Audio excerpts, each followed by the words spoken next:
Peter's first love disappeared after giving birth to their son. To provide their son with a complete family, he found someone who resembled her, me. We've been married for 3 years, and I've always been the woman supporting him and his son from behind the scenes. Kind, considerate, understanding, and most importantly, always emotionally stable. Once, when I went to pick up Leo from school, I overheard him telling his classmates that I was just a nanny and that his real mom would be back soon. I was thrilled. That would be great. If she came back, I could take the money and leave. Chapter 1. Today is Friday, and Peter was supposed to pick up Leo from school. It's their weekly bonding time, and Peter usually takes him to a family restaurant for dinner. This has been their tradition for the past 3 years. Never skipped. But today, Peter called at the last minute, saying he had to go on a business trip and asking me to pick up Leo instead.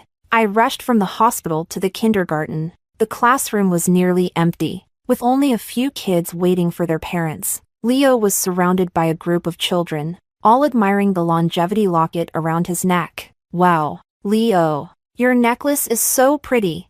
Where did you get it? I want my mom to buy me one too.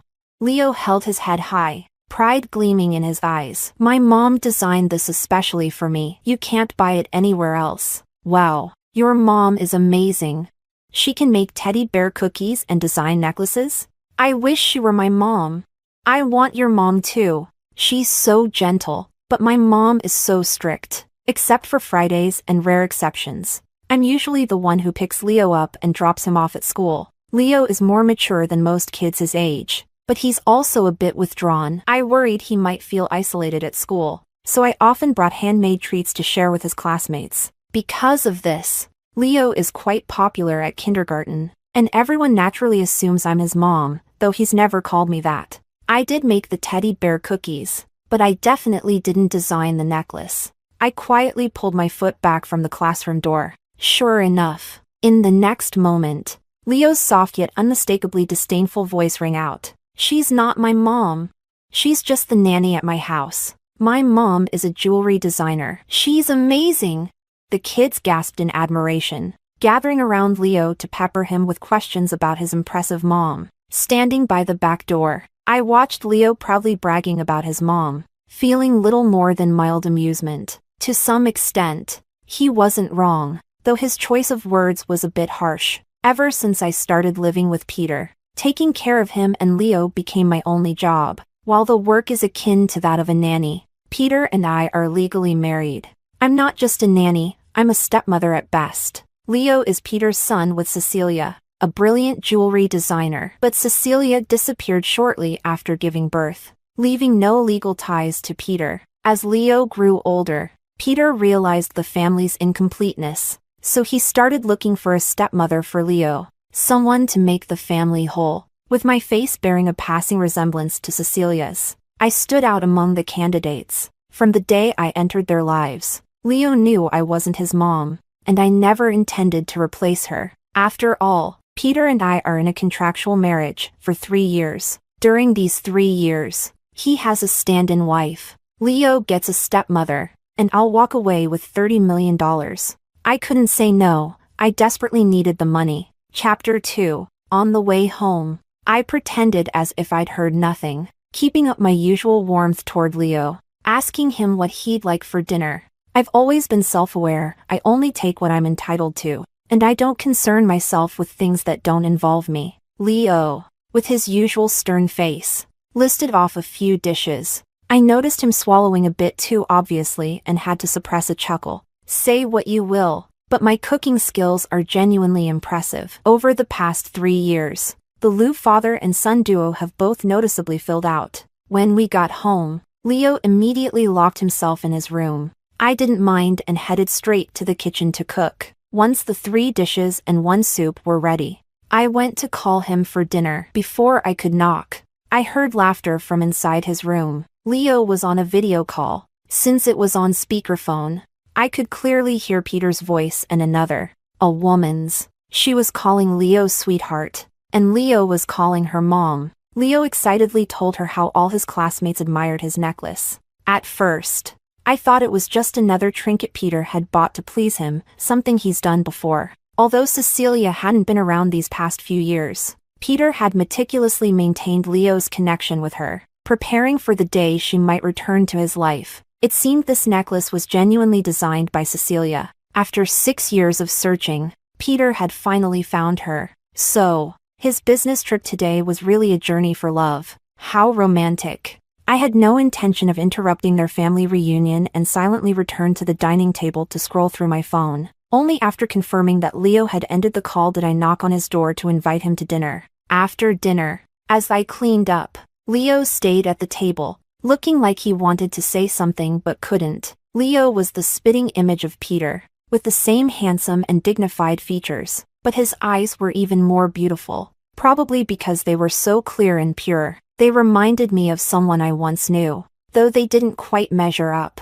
Leaning on the table, I smiled at him. "Is there something you want to tell me?" Leo pressed his lips together but eventually said nothing and returned to his room. I didn't mind and didn't feel like prying. My job is simply to ensure he's well-fed, clothed, and taken care of. Anything beyond that is none of my business and not within my control. That night, I wrapped myself in a blanket and sat on the living room couch, bawling my eyes out over a movie. When Peter returned, he found me with a face swollen from crying. He seemed shocked. While I felt embarrassed, I quickly stood up, speaking through my heavily congested nose. "Why are you back so suddenly?" He walked over to me, his gaze calm and soft, his tone gentler than usual. "Why aren't you asleep yet?" I pointed to the TV, watching a movie. He stared at me for a moment, then sighed softly and reached out as if to pat my head. Before I could dodge, his phone rang. The caller ID read, "Cecilia."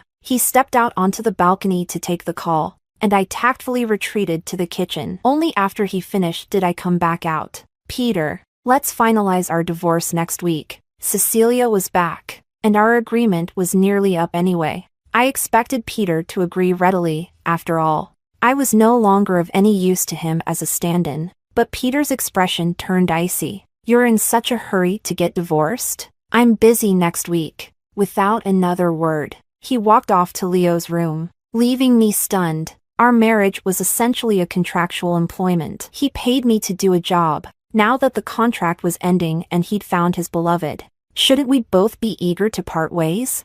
What's with the sudden mood swing? Chapter 3. Peter spent the entire weekend working overtime, leaving early and coming back late. I didn't get another chance to bring up the divorce. On Monday morning, he handed me a small box, saying it was something he'd picked up at an auction. I was in a rush to drop Leo off at school, so I just shoved it into my bag without looking. As usual, I brought some homemade cookies to the kindergarten, where the kids gathered around me, sweetly thanking Aunt Tang. Leo stood silently for a moment, then walked past the children into the classroom. After dropping him off, I asked the driver to take me to the hospital. When I arrived at the ward, Laura was standing by the window doing light exercises. When she saw me, she smiled. "What did you bring today?" I held up the thermos. "Your favorite, pork congee with egg." We each took a bowl and sat by the bed to eat. I pulled out my phone and opened some photos, handing it to her. "This is our house in Nanching. I've already had it cleaned. After you're discharged next week, take Victor there first and see if anything else is needed. Once I'm done here, I'll join you both." Laura looked at the photos but didn't say anything, just nodded. With the bowl in my hands, I turned to the window. Through the glass, I could see the azure sky and fluffy white clouds drifting lazily in the breeze. Willow branches swayed gently. "Ori, we're such a burden to you." I stared at the soft clouds and asked, "Laura, do you think Victor will like the little house?" Laura froze for a moment. Then her gaze softened, and she smiled. "He will. My brother always loved places with lots of wind." I smiled too. "That's good to know." Laura said nothing more, only sighing softly. We sat there by the bed, watching the clouds, the trees, and the sun. The bench outside changed from holding a mother and daughter to a couple, and then to an old man. People come and go in life, always in a hurry. Quietly, I said, "Laura, let's not talk about being a burden. If it weren't for you and Victor, there wouldn't be an Oriana in this world. We're family. We have been for 10 years. That afternoon, After grocery shopping, I went to pick up Leo from school. The teacher told me he'd already been picked up in the morning. Apparently, Leo had left with his mom and dad. Back in the car, I hesitated for a while before deciding to call Peter to confirm. Although it was likely him and Cecilia who picked Leo up, I needed to be sure when it came to kids. Just as I was about to dial, I noticed Peter's WeChat profile picture on my feed with a notification dot. I clicked on it. 5 minutes ago, he'd posted. It was a 3x3 photo grid. At the center was a family photo of the three of them, smiling happily on a beach. They were all wearing matching family outfits. Leo looked genuinely happy, smiling brighter than I'd ever seen in 3 years.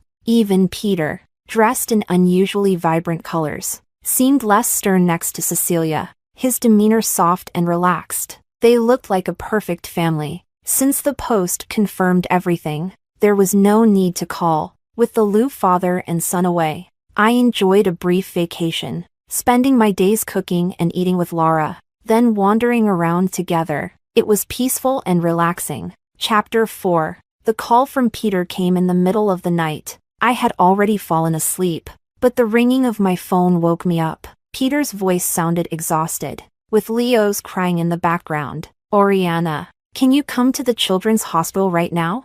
Peter explained that Leo hadn't been sleeping well these past few days, and after being exposed to the sea breeze, he had suddenly developed a high fever. Now at the hospital, Leo was crying inconsolably and refusing to cooperate. I glanced at the pitch-black sky outside and got up to gather my things. Leo has always been a poor sleeper. When I first came to the Liu household, he would often wake up in the middle of the night crying, and I'd spend hours singing lullabies to soothe him. Although he's improved over the past 2 years, he's still particular about his sleeping environment. Whenever he has to sleep away from home, he needs his familiar pillow, bed sheets, and pajamas, or he won't rest well. In the past, when Leo traveled with his grandparents, I'd prepare everything in advance, since I was always the one handling it. Peter wasn't aware of these details. As I neared the hospital room, I could hear Leo's hoarse cries echoing in the hallway. I had assumed Cecilia would be there,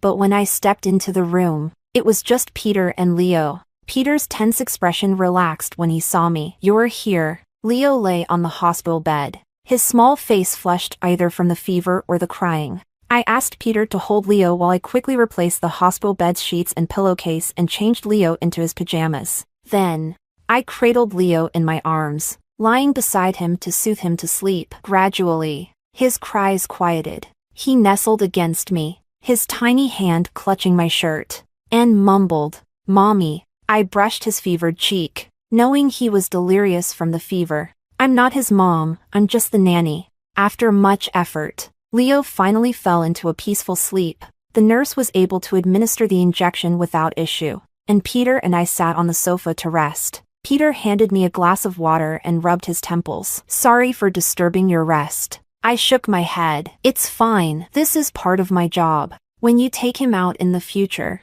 make sure to bring his pillow, pajamas, and sheets. That'll help." Peter stared at me for a moment and then asked, "Did you open the little box I gave you the other day?"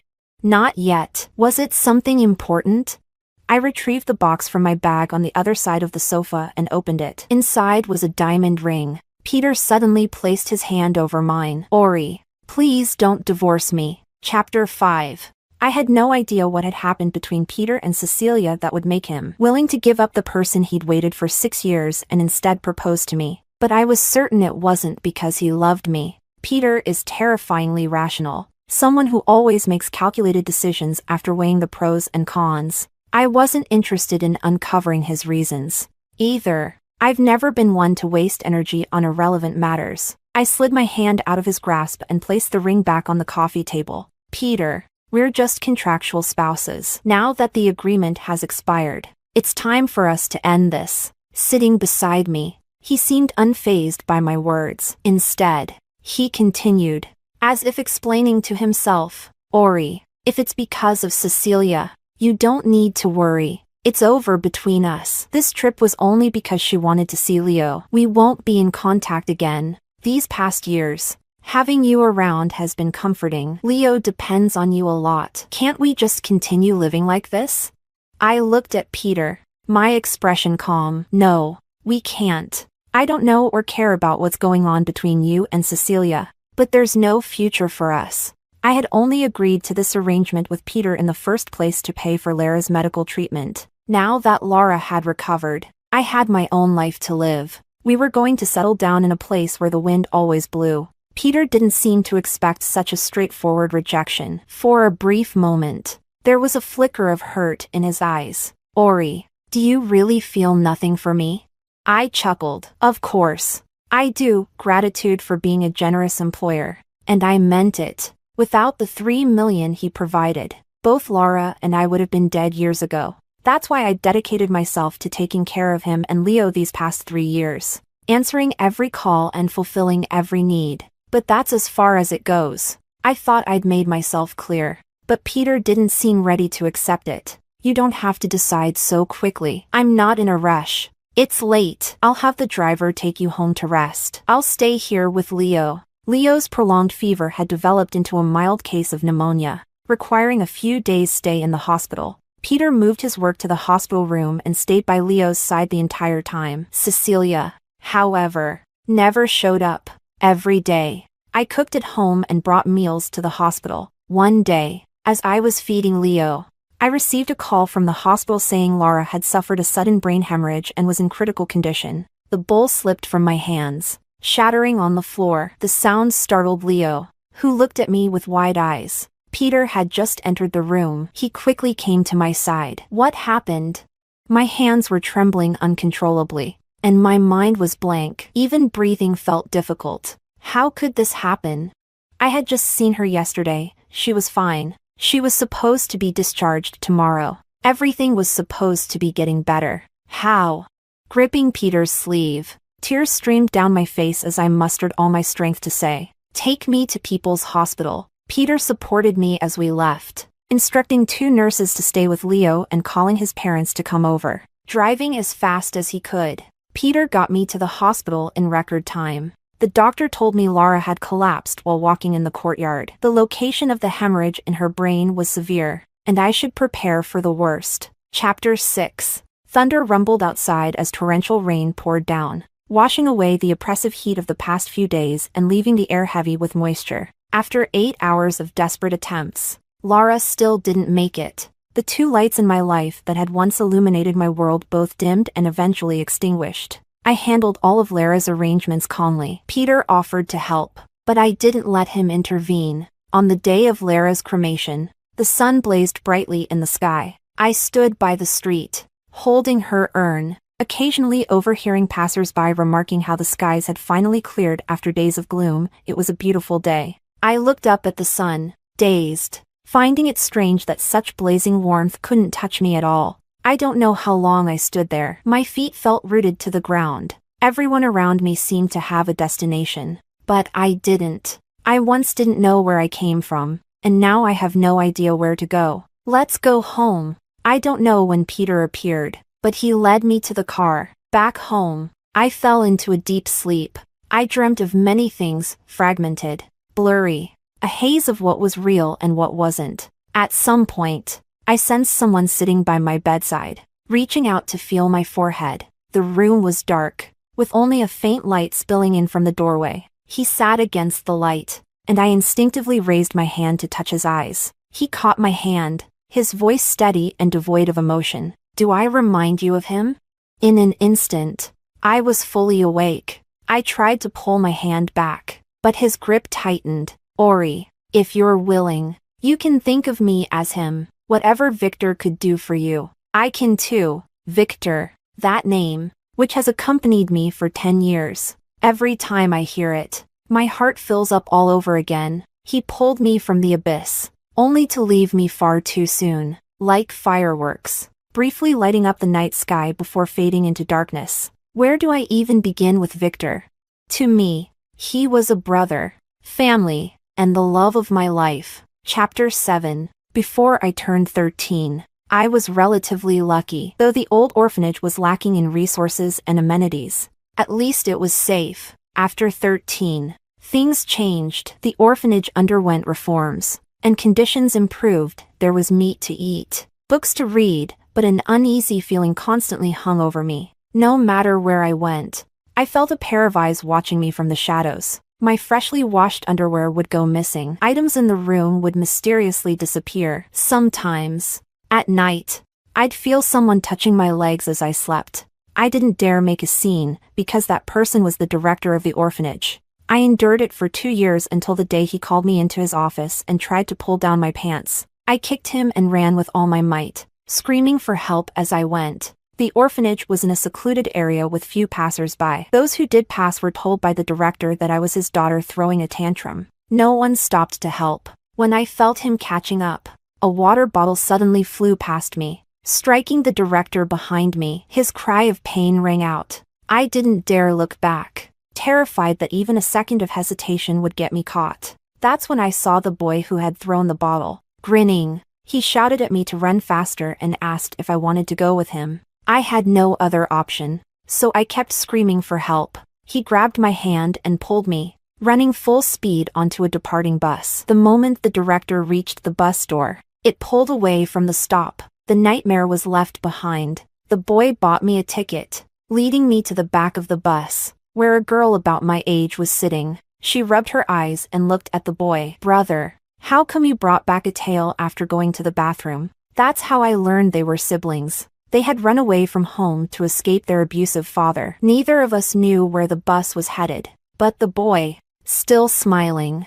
said, "This bus is taking us to a brighter future." Even before we knew each other, he told me that I would have a bright future someday. That first night in the new city, the three of us squeezed into a rundown hostel, sharing a single cup of instant noodles. The noodles were eaten by me and his sister. He only drank the soup. We lay side by side on the bed, unable to sleep, caught between excitement, confusion, and fear. We had escaped our respective abysses, but we didn't know if the road ahead would lead to another one. Out of nowhere, he sat up and asked if we wanted to change our names, saying that today marked the beginning of a brighter future, and our names should reflect that. We picked new names but couldn't settle on a surname. They didn't want their original one, and I had no idea what mine was. Finally, he pointed to a battered copy of the Tang poems, lying on the table, and declared we would all take the surname Tang. Our names, and our fates, tied us together as a family that night. The next day, Victor, his new name, went out and came back announcing that he had rented a place for us. He had saved a little money beforehand and stolen some from his father when they ran away. Though it wasn't much, the place was a tiny one-bedroom in an old neighborhood. But it became our home in the unfamiliar city. Once settled, the three of us started taking odd jobs. We were too young to find proper work, so we handed out flyers, waited tables, and did whatever small tasks we could. Victor, 2 years older than Laura and me, wasn't even of age yet, but he seemed to know how to do everything: cooking, laundry, taking care of us. He was quick-witted and charming, selling products at a supermarket so well that the store auntie often gave him extra groceries. Though life was hard, we were able to eat, and Victor always said things would get better. In the vortex of life, we clung to each other, wobbly but steady. We found comfort in our shared warmth. One day, Victor came home with a piece of meat and said he had good news. A teacher he met at the supermarket was willing to help Laura and me go back to school. We both refused. Laura wasn't interested in studying and had just started an apprenticeship at a beauty salon, which she enjoyed. I, on the other hand, felt too embarrassed. But the two of them took turns persuading me. Laura called me a natural for university, urging me to study hard and repay them later. I knew they didn't want repayment, they just genuinely saw me as family. Sometimes the world feels vast, allowing us to meet only a few people in a lifetime. Other times, it feels small. Thin threads of coincidence can bind strangers together as family. Eventually, they convinced me. While they worked, I went to school, picking up light part-time jobs like shop-sitting so I could study while earning a little money. I quietly saved up, and the first thing I bought was a folding bed for Victor. Since Laura and I shared the bedroom, Victor had been sleeping on the small sofa in the living room. His long legs always dangled awkwardly off the edge. He wouldn't buy himself a bed but wouldn't think twice about buying my school materials. When he received the bed, he ruffled my hair and grinned, his eyes curving into crescents. Well, look at you, buying your big brother a bed. Guess I didn't spoil you for nothing. I looked at him, my heart pounding, both happy and annoyed. I didn't want to call him brother. Late at night, I would study at the table while Victor lay on his folding bed doing calculations. He'd always notice when my water cup was empty and refill it, or make me a bowl of noodles with a poached egg if I studied too late. He'd watch me with his ever-present smile and tell me I was destined for great things. Once, I asked him why he helped me escape that day. He said he thought I'd been kidnapped because I didn't look like the director's daughter at all. So many people heard my cries for help, but only he reached out a hand. When I started my senior year, the pressure increased, and late-night study sessions became routine. Victor would wait for me outside the school gate every night, holding a warm bottle of milk and 2 boiled eggs, insisting I needed the nutrition. His visits became so frequent that everyone at school knew him. Girls often handed me love letters and gifts for him, asking me to pass them on to my brother. I refused every time, telling them he wasn't interested in dating. One winter evening, a girl handed Victor an apple outside the school gate. He accepted it and even gave her a roasted sweet potato in return. I ignored him all the way home. When he finally grabbed my backpack to stop me, he frowned and asked, "Did someone at school bully you?" "None of your business," I snapped, exasperated. "If it's not my business, then whose is it?" "Oriana, have you grown bold enough to ignore me now?" He stood in front of me, blocking my way, his face dark. "Don't tell me you're dating someone." I pointed at the apple in his hand, fuming. "You can accept someone's apple, but I can't date?" He froze, then laughed, his eyes soft and bright like scattered starlight. Bending slightly, he looked into my eyes and spoke gently, almost coaxingly. "Is my Ori jealous?" In that moment, I realized my feelings for him were laid bare. I tried to escape, but he pulled me into his arms, through his shirt. I could feel the vibrations of his laughter. "She said she's your classmate, so I accepted." "Didn't I give her a gift in return?" "I just want you to get along with your friends. If it makes you unhappy, I won't do it again." The cold wind brushed past us, but it couldn't cool the warmth spreading across my cheeks. From that day on, our relationship shifted. It wasn't clear what had changed, but something had. We avoided meeting each other's eyes for too long, pulled our hands away quickly if they touched, and left unspoken things hanging in the air. Until one night, as I was drying my hair, Lara asked me bluntly, "Ori, are you dating my brother?" She didn't wait for an answer. "Otherwise, why do you blush every time you look at him?" I was speechless. Was it that obvious? The day of my final exams coincided with my birthday. Lara was away on a work trip, so she joined the celebration via video call. She teased me about a surprise gift waiting on my bedside table. When I blew out the candles, Victor rested his head on his hand, watching me. "Happy birthday, Ori," he murmured. At that moment, I thought my wish was simple, to spend every birthday with Victor and Lara. We split the cake evenly between us. After my shower, I found Lara's gift, a small box that burned in my hands. Victor was standing in the doorway. We exchanged a glance, both turning red. He closed my door, telling me to get some rest. That summer night, the old fan creaked noisily, its sound amplifying the restless heat. Unable to sleep, I slipped out of my room and into Victor's arms. On the narrow folding bed, we pressed close together. He stiffened for a moment, then wrapped his arms around me. "Can't sleep?"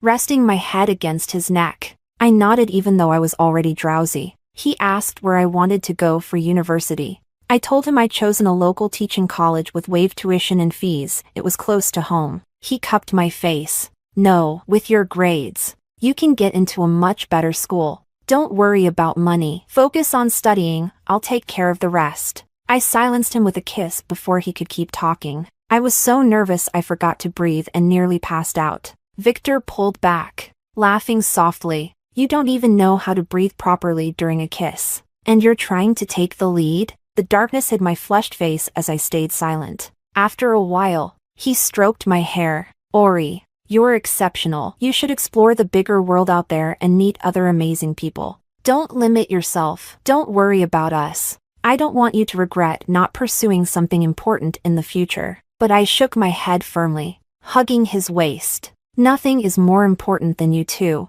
I'm not going anywhere. I'm staying right here. When Lara returned and listened to my thoughts about staying in the city for school, she stared at us like we were the dumbest people on earth. Are you two serious? Ori can just go to school wherever she wants, and we'll all move there. It's not like there's only one city in the world. Love really does make people stupid. Victor and I were too embarrassed to respond. In the end, I applied to a university in the north. Once again, we packed up and headed to a new city. When we left the house we had lived in for 4 years, none of us felt any nostalgia, because as long as the three of us were together, anywhere could be home. Life at university wasn't much different. Lara and Victor worked while I attended classes and picked up part-time jobs whenever I had free time. Lara became a well-known makeup artist. Occasionally, she even worked with celebrities. And when she got autographed photos, I'd sell them to classmates for some extra spending money. Victor continued his sales career, quickly advancing to team leader thanks to his stellar performance. I earned scholarships every semester. Life was getting easier, and every day felt a little brighter. We made a pact. Once we'd saved enough money, we'd settle in a windy place, plant an entire garden of flowers, and adopt 2 cats. We were all striding confidently toward that bright future. But life, in its cruel way, likes to hit you hardest when you think you've finally found your footing. During the second semester of my sophomore year, Victor was diagnosed with a genetic disease. It was an extremely rare condition with no official name. All anyone knew was that it could rapidly deteriorate the body. Treatment was expensive. Lara threw herself into work, taking on as many jobs as she could, while I dropped out of school. No matter how much Victor scolded me, I refused to go back. Humans may not be able to predict the future, but we can sometimes sense its approach. I knew if I didn't stay by his side now, I might never have another chance. Our savings quickly ran dry. I took on more and more jobs, working up to 5 in a single day. All I wanted was to earn enough to keep him with us a little longer. Victor grew thinner by the day, losing not only weight but his sense of taste. He ate less and less. I found a job in a restaurant kitchen, secretly learning how to cook so I could experiment with new dishes, hoping he'd eat just a few more bites.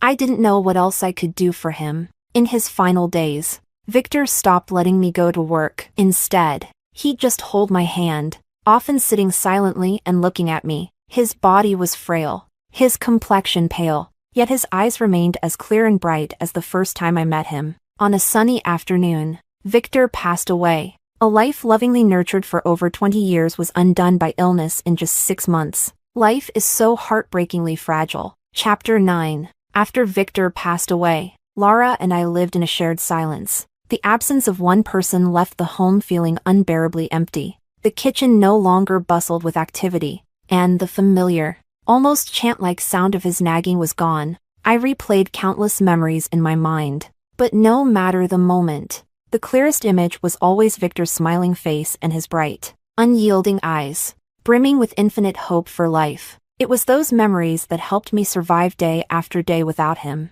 Half a year passed, and Lara and I both began to take small steps out of our grief. Just when I was starting to feel grateful that I still had Lara, she broke down in tears and told me she had been diagnosed with the same disease as Victor. In that moment, to my surprise, I felt an eerie calm. I thought, if Lara goes, then Oriana might as well be gone too. We could reunite in the afterlife and be a family again. After all, I couldn't survive alone. But fate offered me a chance. A month after Lara was hospitalized, Peter found me. He was very straightforward. He needed a contractual wife to care for his son, and he'd pay me 30 million yuan for 3 years. It felt like grabbing onto a lifeline. I agreed on the spot. Only then did I realize how desperately I wanted to keep Lara alive. I couldn't bear to watch her wither away like Victor. It would have driven me mad. As long as it meant saving her, I was willing to do anything. After marrying Peter, there were plenty of people who mocked me,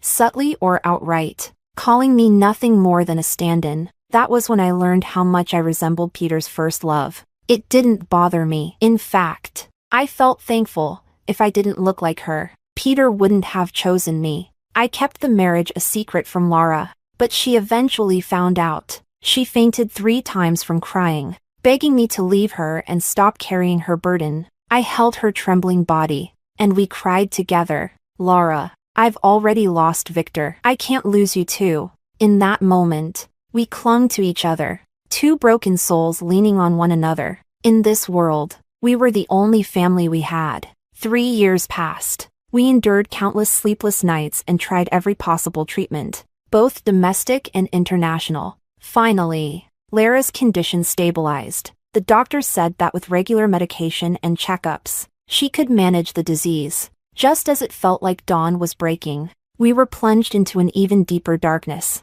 Chapter 9. I had been feverish for 3 days before waking up in the hospital. Peter told me the fever had been so high that medication couldn't bring it down, so he had to rush me to the emergency room. I nodded and thanked him quietly. We both tacitly avoided mentioning what happened that night. As I sat on the hospital bed, lost in thought, Leo arrived. He stood by the door with a miserable expression, looking as if he had been wronged. "Aunt Tang, are you feeling better now?" he asked, his voice pitiful. I smiled faintly. "I'm fine now. I'm sorry. Did I scare you that night?"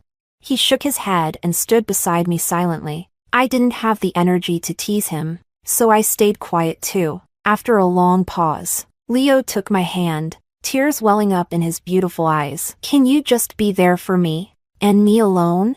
You always bring teddy bear cookies for my classmates, and now they all want you to be their mom. But I just want you to be my mom." I looked at him gently. "But I'm going far away, so I can't be your mom anymore. When you miss me, you can ask your dad to bring you to visit me." Leo pursed his lips stubbornly, his eyes full of tears. But in the end, he only murmured softly, "Okay." After Lara's departure, I no longer wanted to stay in this city. That afternoon, Peter visited me again. He asked if I could stay for another 6 months, saying that Leo really needed me. I shook my head.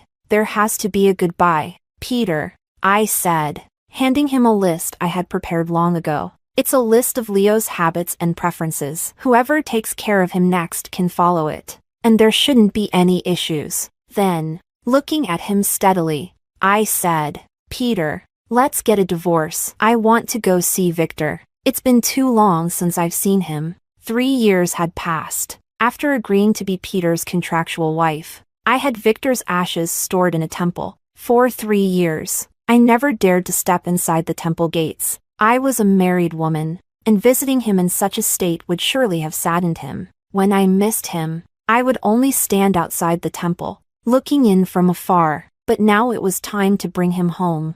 I wanted to take him and Lara to the place we had dreamed of, a place with wind, flowers, and peace. Peter sighed deeply and silently took out a divorce agreement. After signing it, I apologized. "I'm sorry for mistaking you for him that night." Peter looked at me, his voice calm and steady, as it had been that night. "Do I really look so much like him?"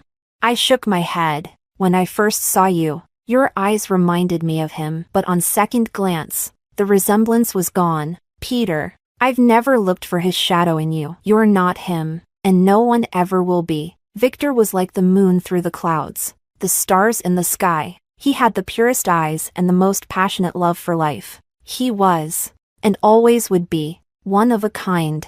The night before I left for Nanching, Cecilia called and asked to meet me. It was my first time meeting her in person. She was even more beautiful than her photos, radiating a bold, fiery charm, something I couldn't begin to compare to. Honestly, I didn't understand why people thought we looked alike. Apparently, she felt the same. Her first words were, "Who's the blind one that said you're my stand-in?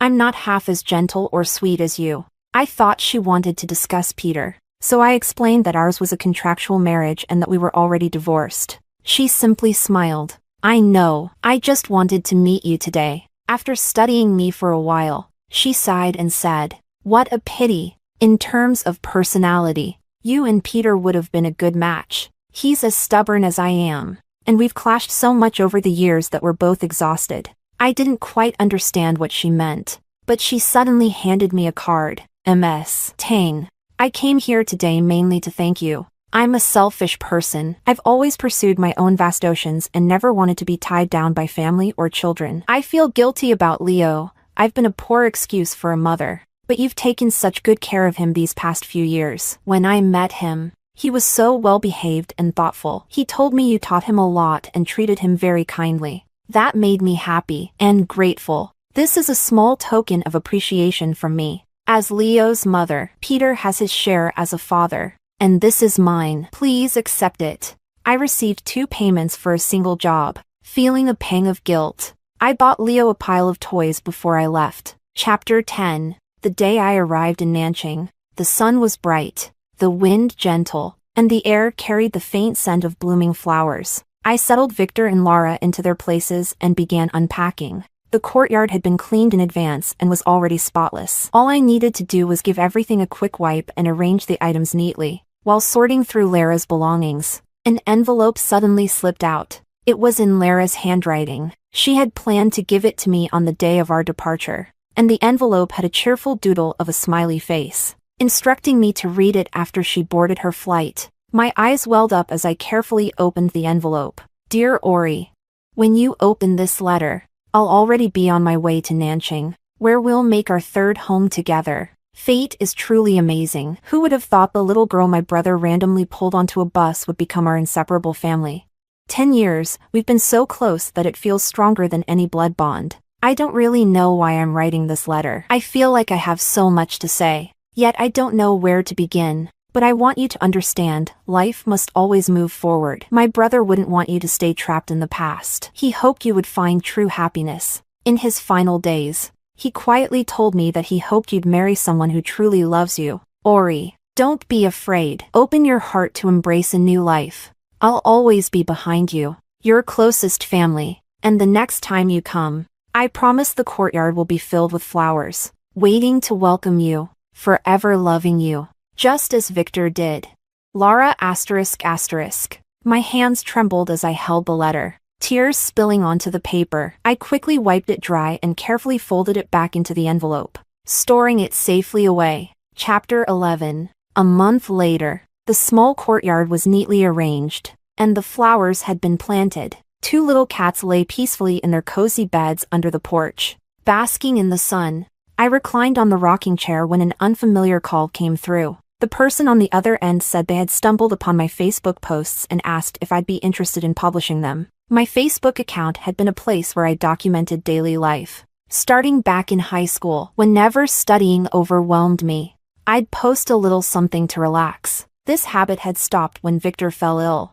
After that, I never had the heart to pick it up again. The account had remained dormant ever since. I thought for a moment and agreed. Logging into the long-forgotten account, I began to revisit the posts, reliving the story of how we met and the life we shared. Memories fade over time, but scrolling through my posts brought everything back. I was reminded of how vibrant and lively our lives had been. Victor hadn't always been the kitchen master he became. Like me, he started as a kitchen disaster. Once, he nearly set the kitchen on fire, and Lara had to douse him with a bucket of water in the middle of winter. Lara hadn't begun her career in makeup either. She had started with hairdressing. One day, her boss let her practice on him. She turned him into a spiky-haired punk and got fired immediately. And I hadn't been a natural scholar. When I first returned to school, I struggled so much that I scored only 16 points on my first math test. I tried hiding the paper in my backpack, but Victor found it and teased me about it for half a year. Post by post, I laughed until tears streamed down my face. How wonderful it had been. Time is long, but our memories were countless and warm. Picking up my pen, I decided to finish our story, from our first meeting to our final goodbye. In the story, we saved enough money, moved to a windy place, and built a life there. Every breeze carried the scent of flowers from our courtyard, spreading it far and wide. Victor's bright future, the one he always spoke of, was one we ultimately reached together. When I finished the final sentence, I pondered over a title for the book. 4 days. Nothing felt quite right. So, unexpectedly, I came across a phrase that deeply resonated with me. Now I am completely free, with no guilt in my heart, ready to live my life in serenity. I decided to call it the shared years. It encapsulated the 10 years we shared together, the spring and autumn of our lives. After sending the manuscript, I closed my laptop. The weather was beautiful again today. I pushed open the window, letting the breeze in. The flowers swayed gently, their stems bowing under the sunlight. Victor and Laura rested in the golden light, leaning against the wooden frame. I smiled. Victor, Laura, the flowers will bloom soon. On the next windy day, we'll meet again. Peter's epilogue. Victor and I, there's probably a bit of resemblance between us. But that similarity isn't enough to make Oriana stay. Or rather, nothing and no one except Victor could make her stay. She has always loved Victor with unwavering clarity and resolve. That love makes me jealous, but it also makes me admire her. She only mistook me for him twice, both times when she was ill. The first time was 6 months into our marriage. She had taken Leo out for a walk, and a sudden downpour caught them off guard. She used her jacket to shield Leo and carried him all the way home. Leo was fine, but she fell ill. Even while sick, Oriana was quiet, never crying or complaining, always enduring in silence. But in the middle of the night, I heard her sobbing when she didn't respond to my knocks, and the crying continued.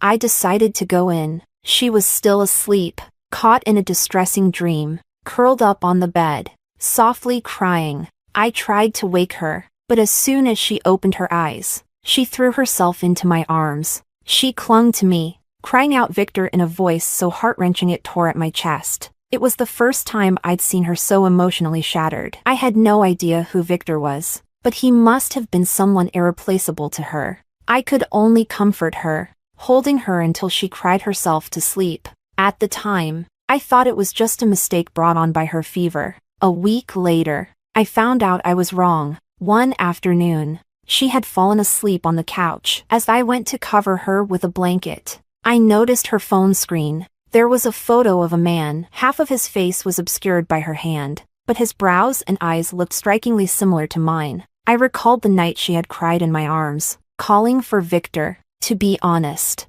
I was angry in that moment. No one likes being treated as a stand-in. But then I thought about it, I didn't have the right to be angry. After all, didn't I choose Oriana because she resembled Cecilia?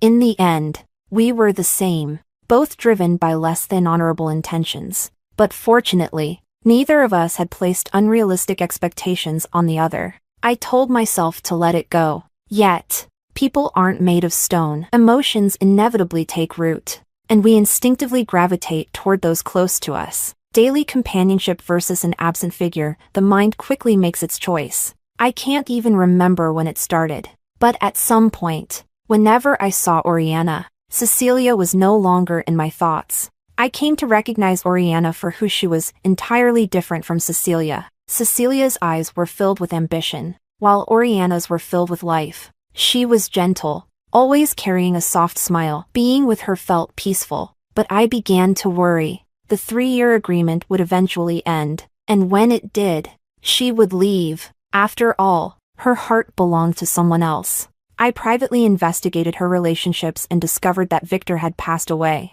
Of course, if Victor were still alive, she would never have agreed to be my contractual wife. The realization brought a strange mix of relief and self-loathing, but all my feelings ultimately distilled into a single resolve: to keep her by my side. 6 months ago, I found Cecilia at an auction abroad. She had changed her name and identity, but she was still the brilliant, ambitious jewelry designer I remembered, bold, beautiful, and fiery. The very traits that once captivated me no longer stirred my heart. We clinked glasses, spoke politely, and avoided any mention of the past, as if we were mere acquaintances. That night, I purchased a diamond ring at the auction. I was thinking of Oriana, but I hesitated to give it to her, unsure of how to approach the subject. When she finally brought up divorce, I thought, so, this day has come after all. Suddenly, I regretted limiting our agreement to 3 years. How could 3 years have passed so quickly?